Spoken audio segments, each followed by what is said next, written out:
So mga tol, magandang balita po para sa ating mga Pinoy boxing fans sapagkat ang laban po na magaganap sa October 29 sa paggugunita ng 50th anniversary ng Trilla in Manila sa Smart Araneta Coliseum ay mapapanood po ng libre. Ayon nga po sa report mga tol, yung large section ng Smart Araneta Coliseum ino-offer daw sa publiko ng libre pero hindi daw kasama dyan yung ringside at ilang maliliit na location sa loob ng venue dahil daw sa security reason. Kaya pagkakataon na po yan sa mga mahihilig sa boxing na mapanood ng live yung laban na yan. Bibida nga po sa event na yan ng mga Pinoy boxers natin na sina WBC Minimum World Champion Melvin Jerusalem, Tokyo Olympic Bronze Medalist Yumar Marcial na lalaban sa bakanting International WBC Middleweight title, former Unified Super Bantamweight World Champion Marlon Tapales, top contender sa Super Bantamweight Division na si Carhamis Martin at anak ni Manny Pacquiao na si Emma Bacosa Pacquiao. Lalaban din sa card na yan. Kaya markahan na ang kalendaryo at sabay-sabay nating panoorin yan sa Araneta Coliseum sa Cubao.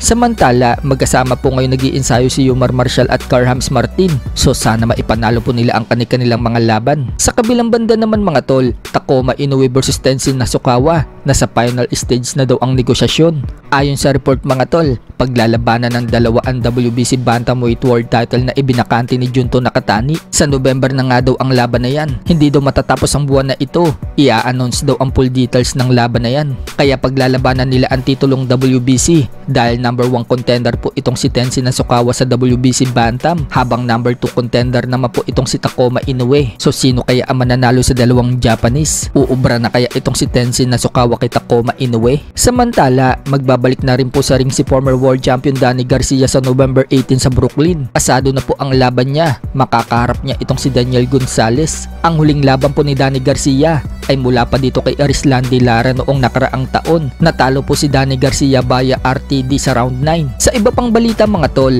former 3 Division World Champion General Casimero, muntik nang tamaan si Coach Jason ng right straight niya noong imits niya itong si Jason. Buti na lang, nakailag itong si Jason.